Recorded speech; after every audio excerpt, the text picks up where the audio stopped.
when they have the nerve to say to you, you've changed. I want things to go back to how they was. The question is, you need to say to them is, why do you think I'm the way I am? For example, they might have ground you down. Perhaps, let's start at the beginning.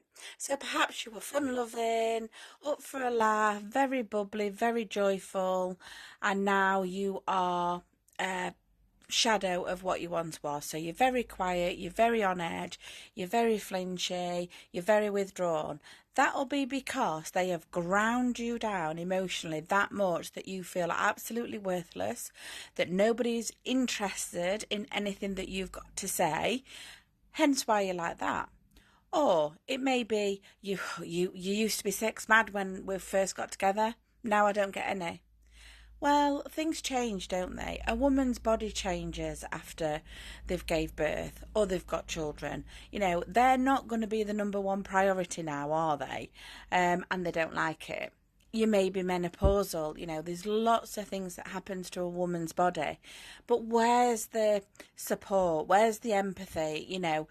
You don't just turn around and say, well, I used to get it all the time and now I don't. Why are you not communicating and asking what's wrong? Why are you feeling less confident? We get stretch marks, we put a bit of weight on, don't we?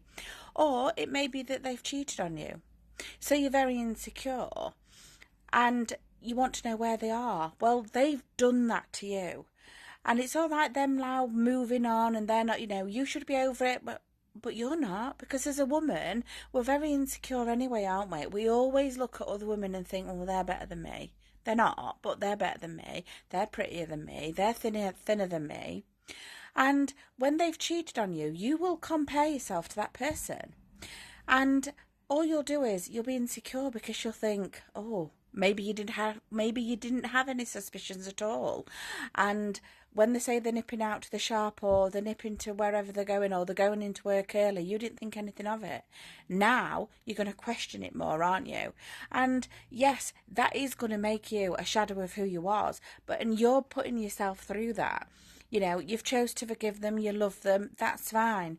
But you are going to be left with some scars, aren't you? So again, the moral of the story is, if they dare say to you, you've changed and you're not how you were, and I wish you were like how you were when we first met, tell them to have a good hard look in that mirror.